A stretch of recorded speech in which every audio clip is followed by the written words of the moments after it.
There are stories that seem exaggerated, invented, almost a historical joke, but some are so absurd, so improbable, that they can only be real, and this is one of them. In the 18th century, at the height of England's power, a powerful king began his day in the simplest way possible, sitting at the table, eating a fruit he adored, a fresh plum.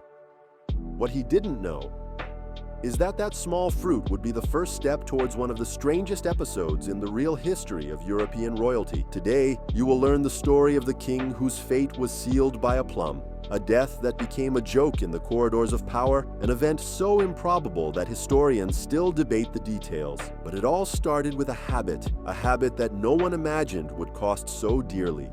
The protagonist of this story is King George II of England, a disciplined, rigid, and extremely stubborn man, especially when it came to food. Among his habits, there was a favorite: eating plums for breakfast.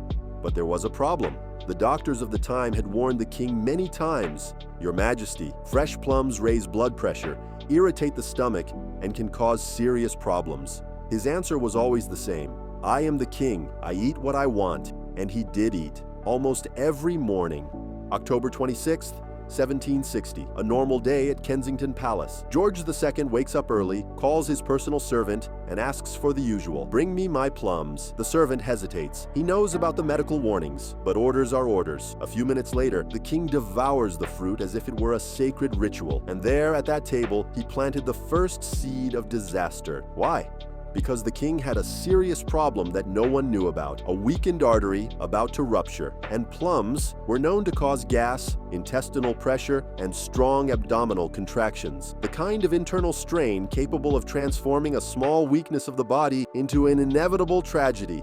Half an hour after breakfast, the king begins to feel discomfort, a heaviness, a tightness, a pain that rises in his chest and descends into his stomach. He believes it's just the effect of the prunes. Nothing serious. It happens sometimes. So he goes to the bathroom. Alone, without guards, without doctors, without witnesses. The last walk of his life. What I'm about to tell you isn't a legend. It's not gossip. It's a historical record. Inside that bathroom, the king sat down and began to strain his body to alleviate the effects of the fruit. His internal pressure rose, his chest tightened, his heart raced, and then it happened. The king's weakened artery, which was already at its limit, simply ruptured, an aortic rupture, extremely rare, extremely fatal. King George II died there, alone, sitting, because of an effort that only happened because he had eaten the plums he loved so much. He didn't die from the fruit, he died because of it, and the whole world found out. As soon as the ministers and nobles learned what had happened, the palace was thrown into shock. A king of England, dead because of plums.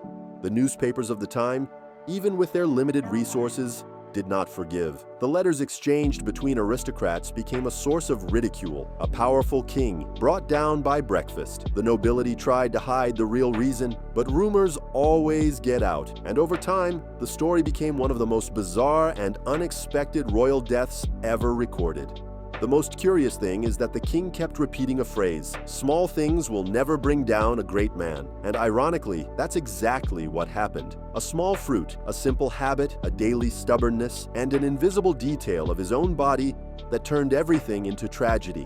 The story of the king killed by the plum is a strange, almost surreal reminder that sometimes the smallest things are the most dangerous, and that even the most powerful men in the world cannot escape their fate when they insist on challenging their own health. Today, plums are seen as something healthy, nutritious, and perfect for digestion, and they really are. But in the 18th century, they entered history in a unique way, as the fruit that helped bring down a king of England. A true story, strange, funny, but also tragic, exactly the kind of story nobody believes until they discover it's true.